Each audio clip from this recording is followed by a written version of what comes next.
Understanding how to size the timeline is important. For example, let's say we move this item up to here and we move this item up behind it.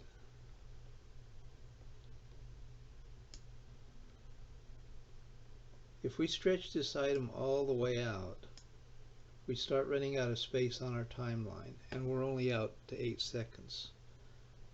Working on the timeline, it is important to understand the first control at the lower left. This shows how much of the timeline you can see.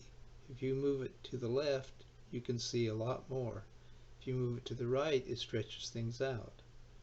So if we move it to the left, we can move this out as far as we need to, or add more components, or whatever else we do. If we run out of time, you can just move it to the left again. You can keep doing this as long as you need to.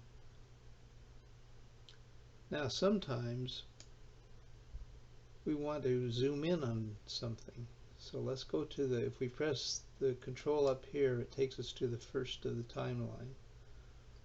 Let's say we want to really zoom in on this. We just move this to the other end.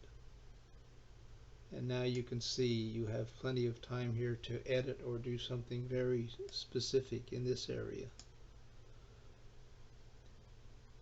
You can also leave it stretched out and use the center control to move along it so that you can do detailed work anywhere along the timeline. At any time you can use your controls above the timeline to move to the very first frame of your video here, or to the end of the frame of the video.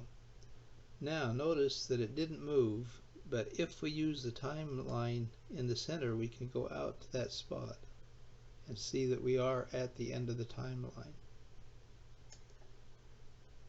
We can compress our timeline down and see that if we hit the first one, we go to the first, and the second we go to the end. Another very important thing to do or understand here, which I missed for a long time, is that when you are at the first of the video, or anywhere for that matter, and you stretch the timeline way out, you may want to position things very finely. For example, if we move this down and we move this down, these two are right together, but we may want them just slightly apart. To do this, we can put our time pointer wherever it is we want the fine area to be, and we can use the double arrows to move one frame or 2 frames. So in this case, if I move this frame pointer over, you will see it move over just slightly. If you don't have the scene stretched out far enough, you will not be able to see that. So in this case, I can actually position this to within one. That doesn't want to, so we will stretch our time out even more. Now I should be able to position it right where I want it, which is right there.